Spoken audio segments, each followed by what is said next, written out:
Friends, movie lover की एक और एपिसोड में आपका स्वागत है। हम लोग रिव्यू करेंगे धुरंधर के ट्रेलर को। एक लाइन में अगर मैं बोलूँ तो इसके ट्रेलर से ज़्यादा अच्छा इसका जो फर्स्ट सॉन्ग रिलीज किया गया था वो मुझे लगा था। यहाँ पे जितने भी कैरेक्टर हैं, जितना हम लोग ने उस फर्स्ट सॉन्ग में देखा था, सारे कैरेक्टर को उसमें भी इंट्रोड्यूस कराया गया था, यहाँ पे भी थोड़ा सा बढ़ा के दिखा दिया गया है।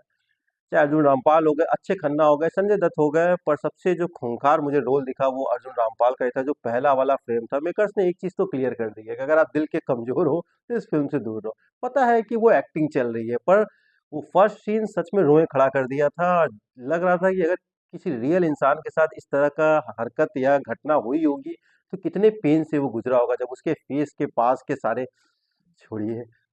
तो ट्रेलर ठीक है, पर हाँ, एक शिकायत मुझे लगी कि जो एक्ट्रेस है, उस ग्लिम में भी उनको उतनी स्पेस नहीं दी गई, यहाँ पे भी ट्रेलर में भी नहीं दी गई। अब फ़िल्म में उनका कितना रोल है, इम्पोर्टेंट है, या फिर सिर्फ़ वो एक ग्लैमर की कमी को वो पूरा करेंगे, ये तो फ़िल्म में पता चलेगा।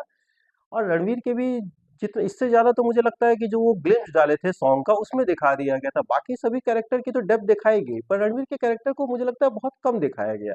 शायद मेकर्स चाहते थे कि अब कुछ चीज़ें ऑडियंस थिएटर में ही एन्जॉय करे। तो ओवरऑल ट्रेलर ठीक है। और स्टोरी की बात करिए तो स्टोरी तो बेसिक सी है। फिल्म का प्रेजेंटेशन कैसा होगा और एक्शन सीन कैसा होगा और जो स्टार्स हैं उनकी परफॉर्मेंस, उसी पे डिपेंड करेगा कि ये फिल्म ऑडियंस को पसंद आएगी कि नहीं आएगी। बाकी ओवरऑल देखा जाए तो एक एक्शन पैक ट्रेलर तो लग रहा है। एक चीज़ इन्होंने जब सॉन्ग डाला था उसमें क्लियर कर दिया था कि ये ट्रू स्टोरी से इंस्पायर्ड है। ध्यान दीजिएगा, इंस्पायर्ड है, ये कोई बायोपिक नहीं है किसी कैरेक्टर की, या हूबहू इन्होंने ये क्लेम नहीं कर रहे हैं कि ये सब कुछ जो रियल है वही दिखा रहे हैं। हाँ, एक टॉपिक को इन्होंने लिया है, उसे अपने तरीके से प्रेजेंट किया है।